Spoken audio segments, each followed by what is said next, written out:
What is up, you guys? We are back. I had a really fun time on vacation in Florida. In case you don't know, I went to the beach with my mom and my sister for a few days over Labor Day weekend. This is my first normal day back. I went to work and now I'm here. And we're here for our weekly manifestation oracle message. Just taking a look at the week ahead to see where we should put our focus and our intentions. I will say this week, at the end of the week, we have our first eclipse of eclipse season. We have a full moon in Pisces. And so, beginning eclipse season, and also we are in the midst of the month of Virgo, the month of Elul, and this is our preparation month for Rosh Hashanah. This month is centered around a practice called teshuvah, which is repentance, which is aligning yourself back to the path, getting back to the soul, overcoming where the ego has led us this way or that and gotten us off path or distracted from our true authenticity. So we are realigning with our soul and with our divine path this month and seeking forgiveness and atonement for where we have done wrong and, looking back in self-inventory and trying to, think about where we would have done things differently and where we hope to do things differently next year. So this isn't a great time to start brand new things. Although this is a fine time to continue on with projects that you've already started. Maybe you have a new project that you've already begun, and this is a time where you could make a significant impact in that effort that you put into that idea. But if you haven't begun yet, I would say get to the other side of eclipse season, because eclipses are great for accelerating a momentum that you've already started, or it's good for clearing out things that are slowing you down or blocking your path. But it's not necessarily an ideal time to plant new seeds, because it's like planting seeds amidst chaotic energy, and it's like you wouldn't really want to sow your garden during a hurricane, and that's kind of what eclipse season is. It's like spiritual hurricane season. So our first card out is helpful person. Someone wants to help you. Think of whom that might be and initiate contact. So you may have someone in your circle, or maybe you know them or know of them through social media. And maybe it's not even that you need to directly have a conversation with them. Maybe it's something that they're teaching about, or they make a piece of content that you see and it's exactly what you needed, right? Maybe you do have a person in your life that has a contact that might be helpful for you, or a resource that you might need. Maybe they know the remedy that you're looking for with your particular ailment. So be on the lookout for helpful persons. And that's why it's good to because we want to be mindful about who we tell our ideas to, especially when they're in the delicate seedling phase, because people can be negative, or they can want to impose their ideas on something that's very fresh. So sometimes we have to be mindful about, and also there's a phenomenon in Kabbalah, it talks about this, where we don't want to borrow light that we haven't earned yet. And so what happens is a lot of times we'll be in the early phases of an idea or a project, and we'll get excited about telling people about it. And then that excitement will satiate our need, and we won't follow through with the project, because on a subconscious level, it's like, why do all that work when I already got about as much interest as I'm ever gonna get anyway? right? Whether or not you're successful or not, people's initial like excitement when you tell them the grand idea, I think is about as excited as they get when you've like totally succeeded. Like, so you don't want to waste your big moment, right? So Kabbalah teaches that you don't want to spill out all your light in the beginning, because it's more motivating and you have all that energy built up in your vessel if you're not talking about it.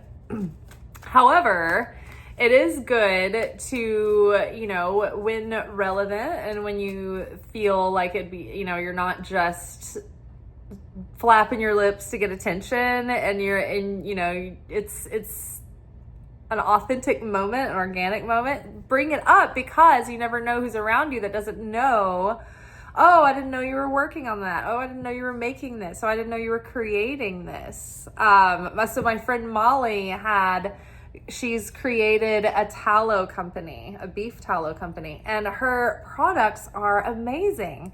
And I love them. And she has no idea that I'm her helpful person behind the scenes. I'm telling everyone about her products. I'm trying to get everybody to use them. I'm going on and on about how like lush they make my lips feel. And it's just like, I am really all in, and I truly mean it. And so I am like spreading the gospel about her company and her products.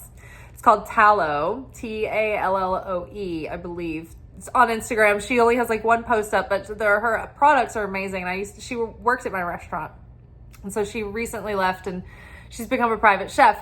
But same for any of my friends who have companies, I sing their praises. I tell everyone about their products or their inventions or their companies or whatever it is. I tell them all the time. And so, maybe it's something like that. Maybe you need someone to spread the message for you. And it's like getting into that right person's head that is going to take the torch, and kind of like without being prompted. Nobody has asked me to like, hey, can you tell everybody about my product? But I'm the kind of person that's like, if something works, I find something that's good or that I like I tell everybody, right? I shout it from the rooftops.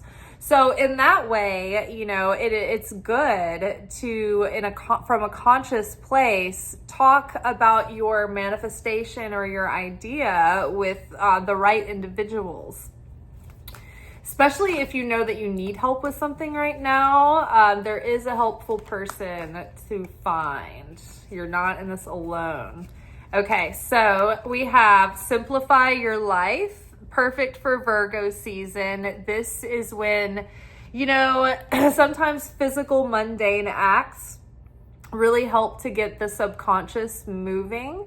And anytime we're doing something spiritual, it's good to like solidify that with a physical action. So for instance, if you are trying to let go of emotional clutter or spiritual clutter, then it's great to, declutter your house or take on a cleaning project and let the thing that you want to, let your subconscious talk to you about that issue that you're working on, that you want resolved. While you're cleaning, it's like you are demonstrating, you're doing like a symbolic act of cleaning out your house, like you're cleaning out your soul, like you're cleaning out your consciousness, like you're cleaning out your heart. And so you might have, profound insights when you're doing that activity, because you set the intention, but then you just let go and you get lost in the activity, right? And then you get into a trance and you get visions and you get insights and revelation, and they start coming forward. So simplify your life. You might want to just do like a declutter session or get rid of a bunch of things to do that have been piled up for a long time. And then you might want to relook at your schedule. Are there things that are wasting your day? Is it like time that you'd rather spend doing something else, but you just like keep spinning your wheels out of habit? Can you rearrange the things that you do during your day? Maybe your focus is stronger at one point of the day than the other, and so it'd be better to do certain activities at certain times of the day rather than other times of the day. Either way, Eliminate clutter from your home and work life to balance the flow of activities. And then we had rest come up in that clump. Let's see, you've been working hard, so take a nap and get some rest. I know here in the US, we just had Labor Day weekend.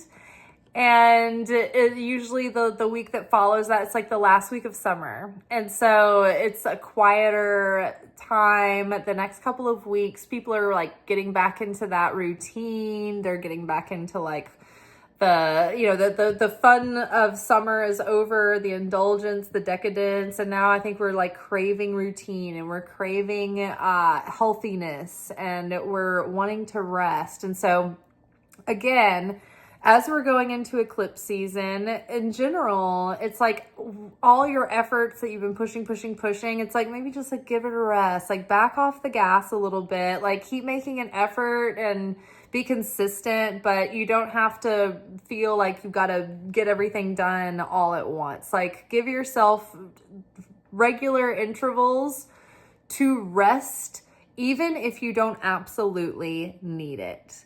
I was just thinking about this last night. I was like, so many times I will push myself because I'll have time to rest, but then I'll think, well, I could probably do this thing now, or I could make this. Why not if I have the time and the energy? But sometimes we just need to rest, whether or not we think we need it or not. We don't need to wait until we absolutely are run down to get some rest. It's like, that's why we have a built-in Shabbat every week, at least for 24 hours once a week.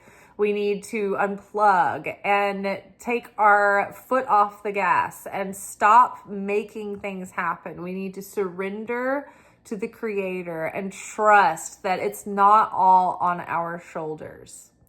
So be at peace and embrace regular intervals, regular rhythms of rest. Give them to yourself weekly, regardless of whether or not you think you need it.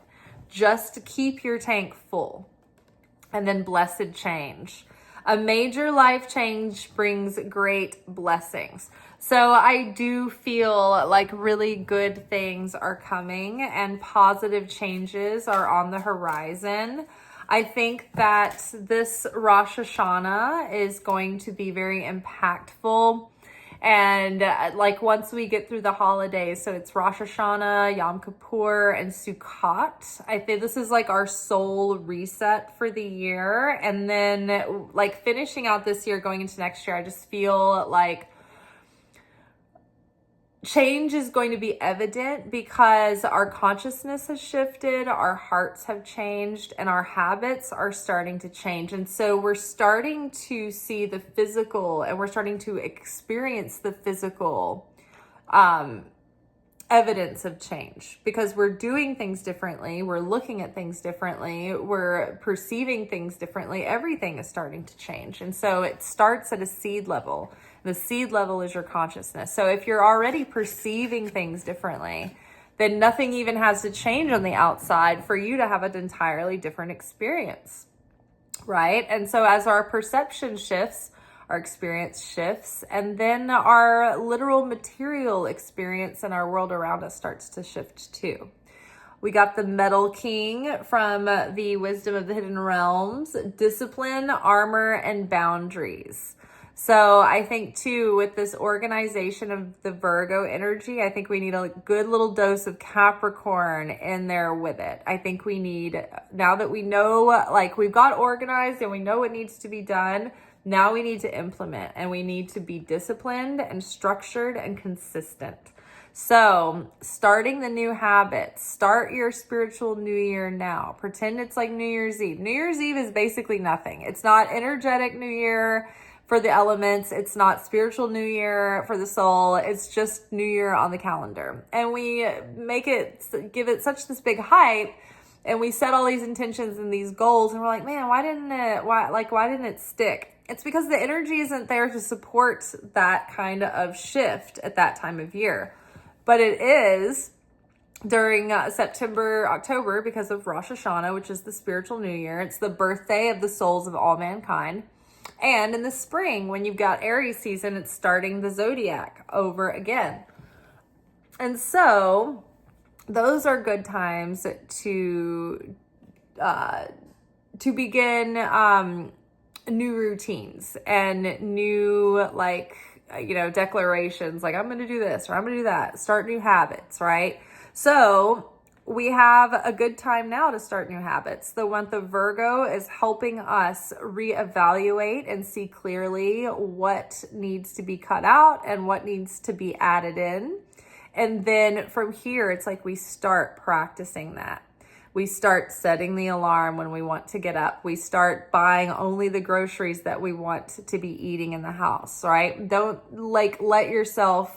don't rely on your own self-discipline to tell yourself no. Set yourself up for success from the beginning. And so boundaries with yourself, boundaries with others, but starting with boundaries with yourself first. What does that look like? It looks like, what time did I tell myself I was going to go to bed? What time did I tell myself I was going to wake up? What am I not eating right now? What am I eating? What am I spending? Am I saving? Like, what am I telling myself I know is good for me and I need to implement? And then following through on that. Let your yes be yes to yourself and your no be no. Like, imagine if somebody else was treating you the way that you show up for yourself and treat yourself. Are you consistent or are you a flake? Do you keep your word to yourself? Or are you like, well, it's me? Like, are you trustworthy with yourself, right? So boundaries with the self first and with other people. It's like it's what I mean by boundaries with the self first. It's not that you should wait until you learn how to set them with yourself first and then set them for other people. It's just easier to maintain boundaries with other people and understand how to set them and why you want to keep them if you learn how to keep them with yourself first. So it helps you. It's almost like if you don't know how to set boundaries with yourself or keep them, then it's hard to know what that looks like with other people as well. Fire prints.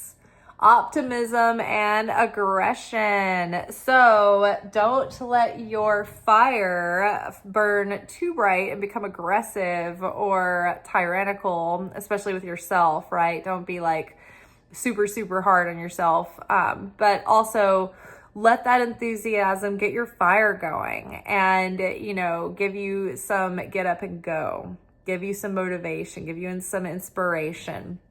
I would say, well, we're inching towards that time of year, Sagittarius time of year. We're not super close, but we're not super far either. But I feel like there was something going on with Jupiter. Jupiter's really expanding Venus themes right now. Sometimes I'm such a deadbeat astrologer, but I remember seeing certain things, reading certain things, and hearing certain things. And it feels like Jupiter, like whatever we're giving life, whatever effort we're making right now, it's being expanded on our behalf. So Jupiter is the planet of optimism. I think that's what I was going with this. And this gives me like Sagittarian vibes right here. It's like the fire sign.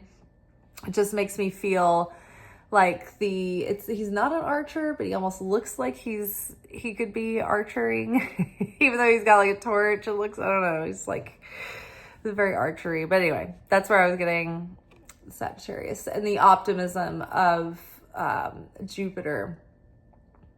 4 is a number of like stability and setting foundation, right? So I just really feel like we're setting our foundation for the year to come.